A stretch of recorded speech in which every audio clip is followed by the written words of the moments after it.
Em menos de um ano, os americanos escolherão o próximo presidente dos Estados Unidos. Na Casa Branca, o clima não é dos melhores.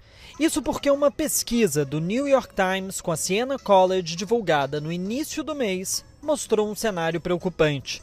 Donald Trump, favorito das prévias republicanas, lidera em 5 dos 6 swing states. Swing states, ou estados pêndulo, são aqueles onde não há um domínio democrata ou republicano, ou seja, um estado onde há disputa real. Com apenas 2 exceções, aqui nos Estados Unidos, quem vence em um estado leva todos os delegados daquele estado, fazendo com que esses tais swing states sejam os que de fato decidem a eleição. Trump aparece na frente na Pensilvânia, Geórgia, em Michigan, Arizona e Nevada. Biden lidera em Wisconsin, mas com uma vantagem apertada. Para Stephen Craig, professor da Universidade da Flórida, porém, ainda há muito chão pela frente.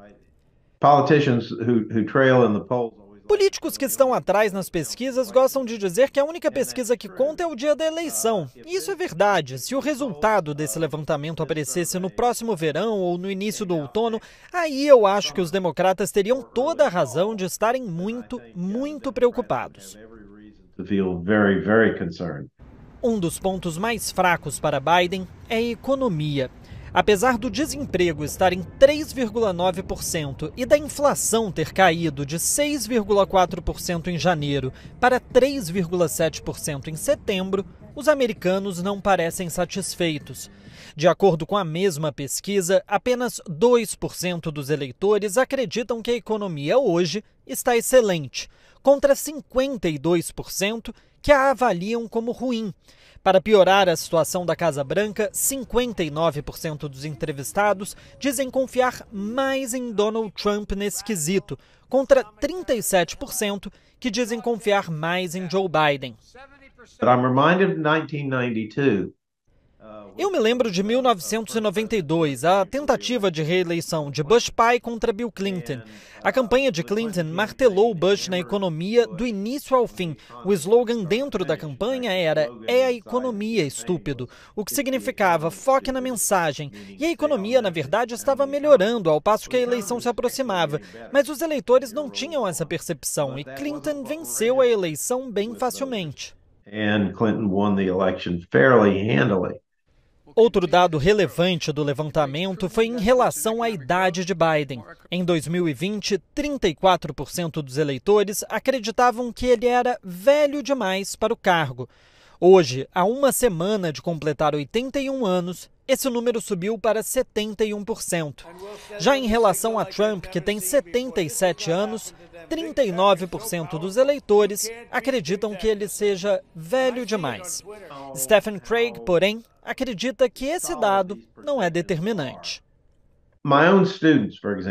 Meus alunos, por exemplo, eles têm quase todos 20 e poucos anos, 19 anos, eles não conseguem ignorar a idade do Biden, isso realmente os incomoda.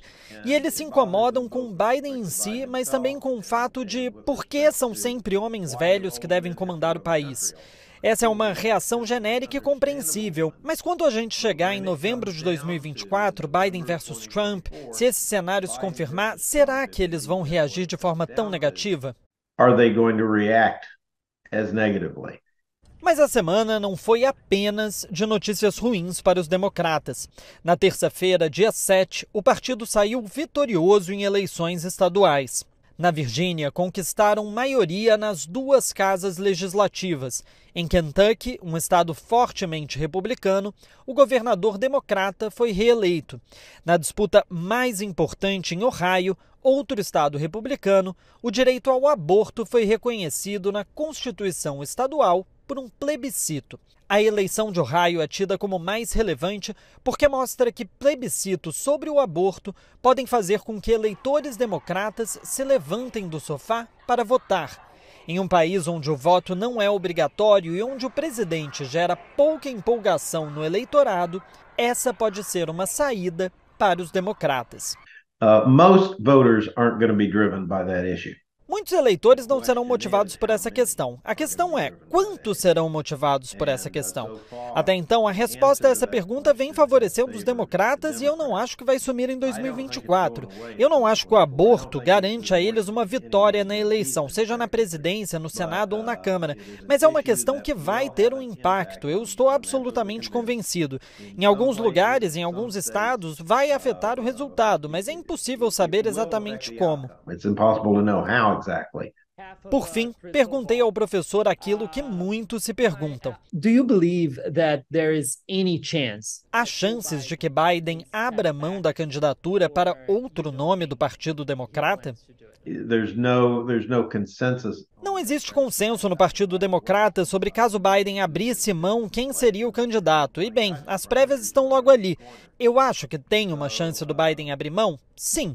Mas eu acho que precisaria de uma frente bem unida entre líderes democratas para convencê-lo de fazer isso, porque nitidamente ele não quer.